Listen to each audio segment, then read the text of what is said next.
Welcome back, it's me, Lou. I'm here for another action figure unboxing and review. Alright, so today is September 20th, 2024, and from Jakks Pacific we have Axel from the much beloved fighting game Streets of Rage. I think I found this figure maybe 6 to 8 months ago at my local Walmart. It's just now that I'm getting around to reviewing it. It's been collecting dust for some time. And when I saw this at the store, it blew my mind. I had no idea at all that Jakks was working on a Streets of Rage action figure. You know, they already do their World of Nintendo line with Super Mario, and there's Sonic the Hedgehog. But when I saw this, I was like floored. I'm like, I need this now. It's like one of those things where Streets of Rage is one of those video games that I grew up playing, and it's one of my favorite video games of all time. Storm Collectibles, they've been dabbling with, not even dabbling, they make a whole line of just video game inspired action figures. And I do believe they made a Streets of Rage Axel figure, if I remember correctly. But those figures are priced anywhere between like $80 to like $120. It's ridiculous. But this thing here, it's cheap, it's affordable, and it's at Walmart. So go grab it. Before we look at this action figure, we're just going to jump in the time machine real quick and just talk about Streets of Rage a little. Like I said, it was one of the games I grew up playing as a kid. The first game was great. But the second game, this is the cat's meow. Even though it wasn't a pioneer of the side-scrolling brawler genre, it's definitely one of the hallmarks. Streets of Rage 2 is considered by many video gamers to be one of the best side-scrolling beat-em-ups of all time. It's a fantastic game. This game was such a big deal when it came out back in the day. For one, it had 16 megs, which it doesn't sound like a lot, but back then it was a lot. Had music by musician Yuzo Koshiro, which to this day people still rave about. And this was such an awesome video game. This came out around the holiday season, I want to say of 92, because I remember this is like one of those games I got for Christmas, and man, I remember playing this so much with my brother. It was such a good time. The box art is awesome. This is what video game artwork looked like back in the day, and it's beautiful. Everything was hand-drawn, hand-painted. The graphic design work is nice. I love the logos from back in the day. This is so cool. And if you're like a younger gamer, all this stuff probably seems very alien to you. Back then we got these nice instruction booklets, multi-page. And then here's the actual physical cartridge right here. This is my original cartridge. This isn't one I bought recently. This is one I've always had. And this is Streets of Rage 2. And just for the hell of it, we have Streets of Rage 3. But this is the Japanese import that was on the Megadrive. In Japan, it wasn't called Streets of Rage, it was called Bare Knuckle, and this is Bare Knuckle 3. Again, beautiful artwork, and we have some new characters. So yeah, this was such an awesome time in my life. Kids nowadays, they have it made. They don't know how good they have it, but what we grew up on in the 80s and 90s is this, I think it's very special. There was something about video games back then. This stuff being physical. Like, don't get me wrong. I love the fact that nowadays I could just download a game and play it. But there's something to be said about these older games where there were actually physical media. You actually had an instruction booklet you could look through. It wasn't like a PDF file. The actual artwork on the cartridge and the box art is this. It's just really something awesome. It's a bygone era, but it's one that's, I think, very cherished, by those who lived through it. All right, so let's get to the figure. First of all, beautiful looking artwork, and as you can see, they pull the art from the box here, which is cool. He comes with his flaming fist effect, which is his special attack. So yeah, with the grand uppercut effect, And then we have Axel. Here's an image of him. I think this is the stage 1. That's the first boss.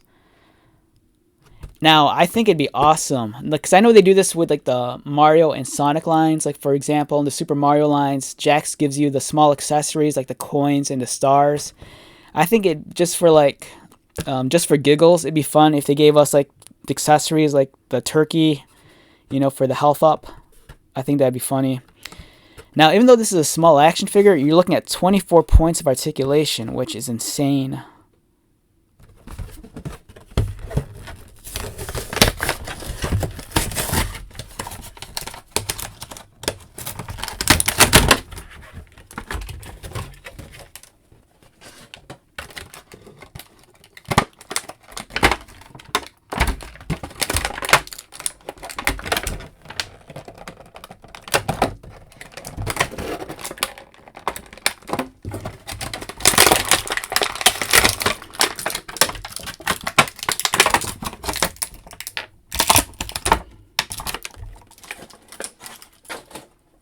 Alright, so we have Axel here looking fantastic.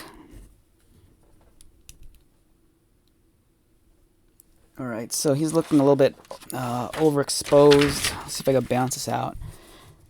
Alright, there we go. It's a little bit better. Yeah, awesome looking figure.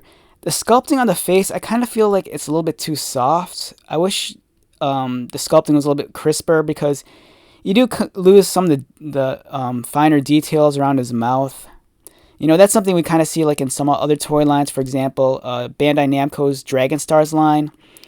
Some of the Dragon Ball characters, their face sculpts are kind of soft, much like the case is here. Thankfully his eyes are painted in, so they stand out a little bit more. But overall, this is very true to form to what you see in the video game. And then you can even give him his uppercut effect right there. If you happen to have any of the Jada Toy Street Fighter figures, you could probably incorporate this accessory into that toy line as well. The sculpting, it's nice. Like I said, I kind of wish the face was a little bit crisper on the details. The shade for the flesh tones, they look a bit inconsistent. Like the shade of paint they use for the neck doesn't really match the face all that well. But from a distance, I don't think you're going to care all that much. In terms of the figure's height, if you're curious about it, it's a smaller figure. This isn't large by any means. You're looking at something that's about 5 inches. For a size comparison, here he is next to Marvel Legends Wolverine. So it's a much smaller action figure. In terms of the articulation, his head moves. He has the butterfly joints, which are kind of stiff. They don't want to move all that well in my figure, unfortunately. He has articulation in the arms. So it's disappointing that this butterfly joint doesn't want to move. I don't want to force it either, because I don't know if it's going to wreck the figure. It just feels super tight. It doesn't want to fold in or out. This one kind of does, but it's not that much, which is disappointing. That's the one thing I don't like about butterfly joints. Sometimes I kind of feel like they just throw them on there just to say they have them, but if they're not going to move, just take them off. I've noticed that with some Marvel Legends figures, they've been kind of removing the butterfly joints. I know people like them, but if they're not going to give you that much more increased range of movement, it's just tacking onto the price of the figure. He has a bicep swivel, double pinned elbows, articulated wrists. He has cut mid-torso, so you can swivel and kind of bend just a little bit and arch back a little. There is no waist articulation. His legs kick up. There's a thigh cut there, which allows for movement, double pinned knees, and articulated ankles.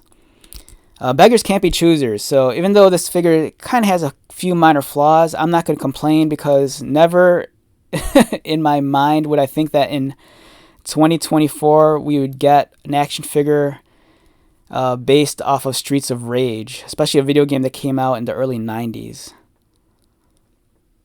And man, I am so stoked. I really hope that Jakks Pacific dives deep and gives us more characters and give us like Blaze or Skate or Max Thunder. I'd love it if they dabbled in some of other Sega's properties like Golden Axe. and Virtual Fighter.